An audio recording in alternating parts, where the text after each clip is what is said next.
Hello students, welcome to greenfield study চ্যানেলের পক্ষ থেকে আপনাদেরকে জানাই আন্তরিক শুভেচ্ছা ভালোবাসা। তো আজকে আমি তোমাদের সাথে শেয়ার করব পশ্চিমবঙ্গ মধ্যশিক্ষা পর্ষদের দশম শ্রেণীর রায় ও মার্টিন প্রশ্নবিচিত্রা সলভ 2026। তো আজকে আমি যে পেজটি আলোচনা করব ভূগোলের প্রথম পর্যায়ক্রমিক মূল্যায়নের বালুরঘাট হাই স্কুল।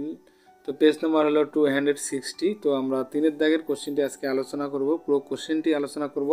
তো বন্ধুরা, যারা চ্যানেলটিতে নতুন আছো অবশ্যই চ্যানেলটিকে সাবস্ক্রাইব করো এবং বন্ধুদের মধ্যে শেয়ার করো। আর যারা আগের বা পরের ভিডিওগুলি দেখতে চাও তো অবশ্যই ভিডিওটির ডেসক্রিপশন বক্সে একটা প্লেলিস্টের লিঙ্ক দেওয়া আছে, তো তোমরা সেখানে গিয়ে আগের বা পরের ভিডিওগুলি দেখে আসতে পারো। যে প্রক্রিয়ায় অভিকর্ষের টানে উচ্চভূমির ঢাল বরাবর মাটি ও শিলাস্তর নেমে আসে তাকে বলে পুঞ্চিত ক্ষয়। তো সঠিক উত্তর হবে গ। লবণযুক্ত শিলাস্তরের উপর নদীর প্রধান ক্ষয় প্রক্রিয়াটি হলো দ্রবণ ক্ষয়।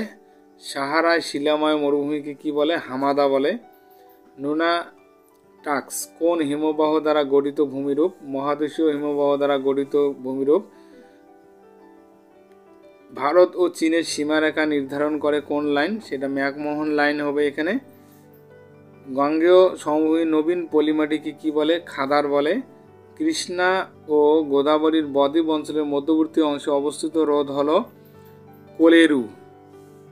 পশ্চিমী ঝঞ্ঝার কারণে ভারতের যে অঞ্চলে তুষারপাত হয় তা হলো জম্মু কাশ্মীর। তো এরপরে আমরা বিভাগ খ আলোচনা করব। তো নির্দেশ অনুসারে নিম্নলিখিত প্রশ্নগুলোর উত্তর দাও। নিম্নলিখিত বাক্যগুলি শুদ্ধ বা অশুদ্ধ, এখানে শুদ্ধ অশুদ্ধ লিখতে হবে। তো জলপ্রপাত ক্রমশ পশ্চাৎ অপসরণ করে, শুদ্ধ। সুন্দরবন অঞ্চলের উদ্ভিদকে জেরোফাইট বলে, এটা অশুদ্ধ, অ লিখব।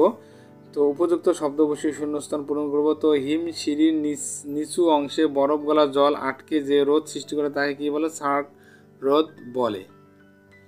তো এরপরে দেখো কারোয়া চাষের জন্য প্রসিদ্ধ কি? জাফরান চাষের জন্য প্রসিদ্ধ আর কি কারোয়া, এখানে জাফরান লিখবো। এরপরে ক স্তম্ভ খ স্তম্ভ মিলাও। তো শিবরক রসে মতানি হবে, আর ভীমবানাথ কয়াল হবে। ওকে, এরপরে দেখো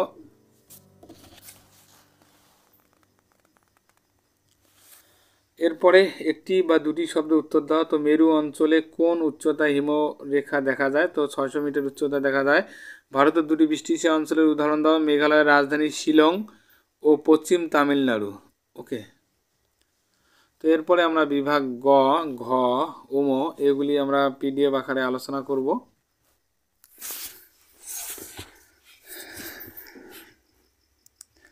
এরপরে আলোচনা করব গ বিভাগ।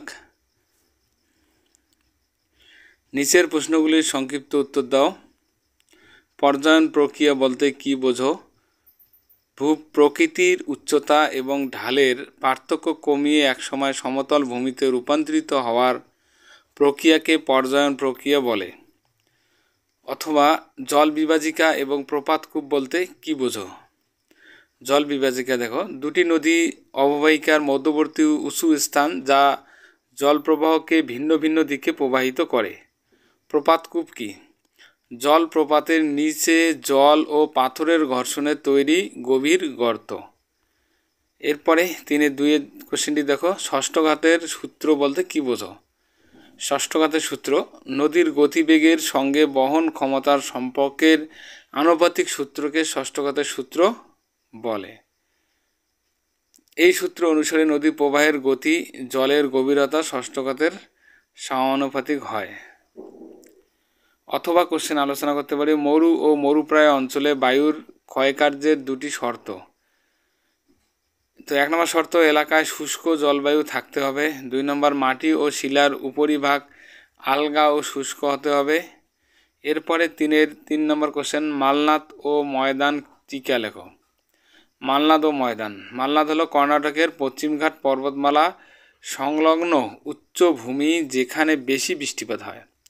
ময়দান কর্ণাটকের পূর্ব দিকের সমতল ভূমি যেখানে তুলনামূলক কম বৃষ্টিপাত হয়। অথবা মৌসুমী বিস্ফোরণ কি? গ্রীষ্মকালে নিম্নচাপের কারণে সমুদ্র থেকে স্থলভাগে এবং শীতকালে স্থলভাগ থেকে সমুদ্রে বায়ুর আকস্মিক প্রবাহকে মৌসুমী বিস্ফোরণ বলে। 3-4 সামাজিক বন সৃজন বলতে কি বোঝো? সামাজিক বন সৃজন, সাধারণ মানুষের অংশগ্রহণে সরকারি ও বেসরকারি উদ্যোগে বৃক্ষরোপণ ও বন সংরক্ষণের প্রকল্পকে সামাজিক বন সৃজন বলে। অথবা লেগুন কি? লেগুন সমুদ্রের সঙ্গে সরাসরি যুক্ত না থাকা বালুকা বেষ্টিত বা প্রবল প্রাচীর দ্বারা গঠিত লবণাক্ত জলাশয়।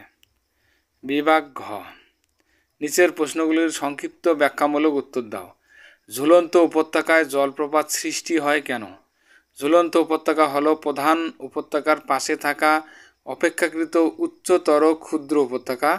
হিমবাহ ক্ষয়কার্যের ফলে যখন প্রধান উপত্যকা গভীর হয়ে যায় তখন পার্শ্ববর্তী ক্ষুদ্র উপত্যকা অপেক্ষাকৃত উঁচু অবস্থানে থেকে যায়, ফলে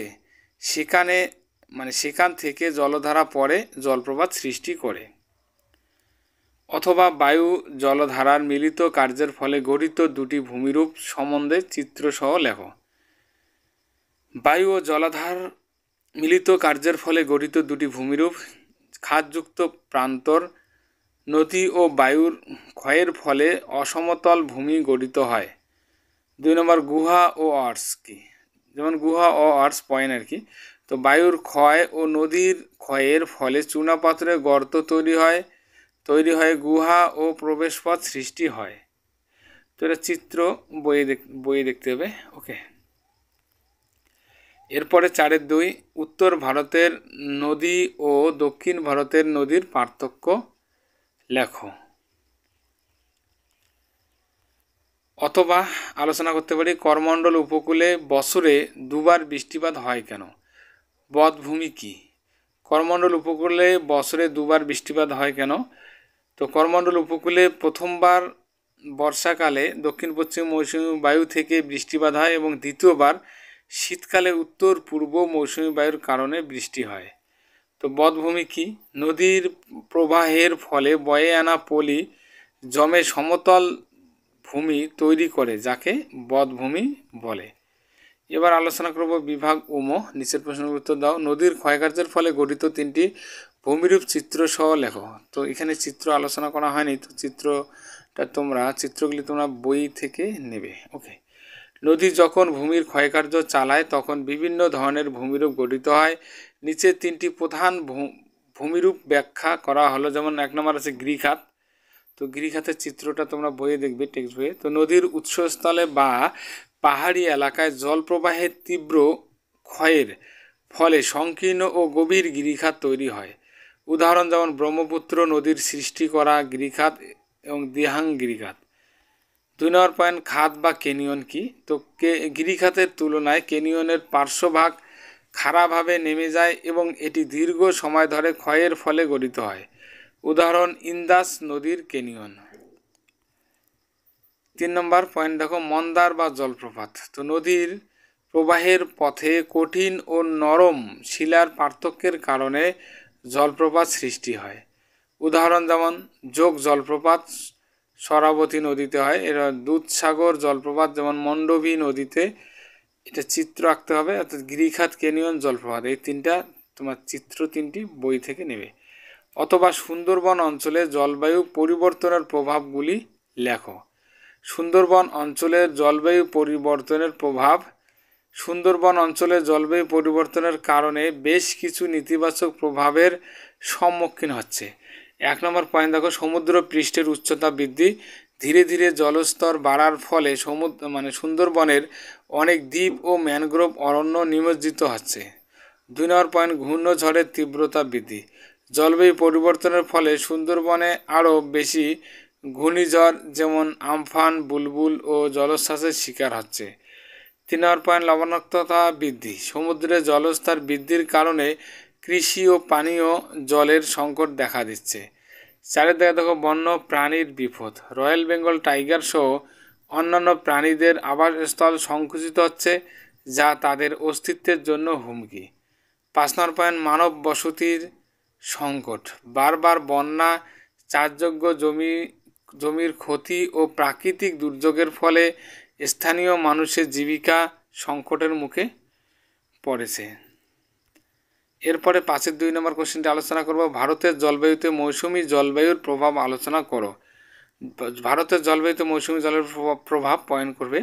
ভারতের জলবায়ু মৌসুমি বায়ুর উপর নির্ভরশীল। মৌসুমি জলবায়ুর প্রভাবগুলি নিচে আর কি।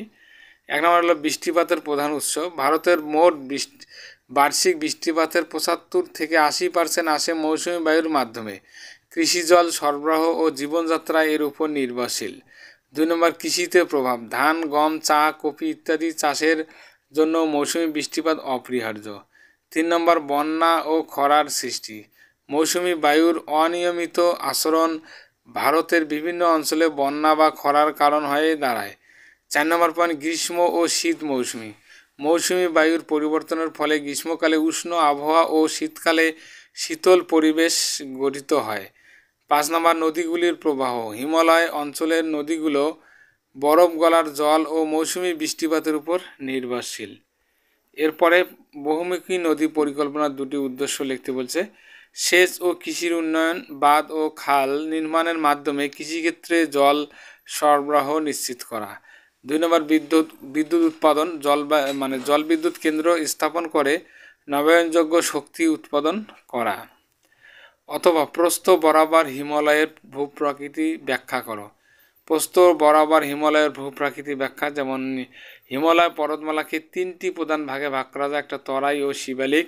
হিমালয়ের সর্বদক্ষিণের অংশ, যার উচ্চতা 900 থেকে 1200 মিটার, পাথুরে ভূমি ও নদীগুলির দ্বারা তৈরি বদ্বীপ অঞ্চল রয়েছে।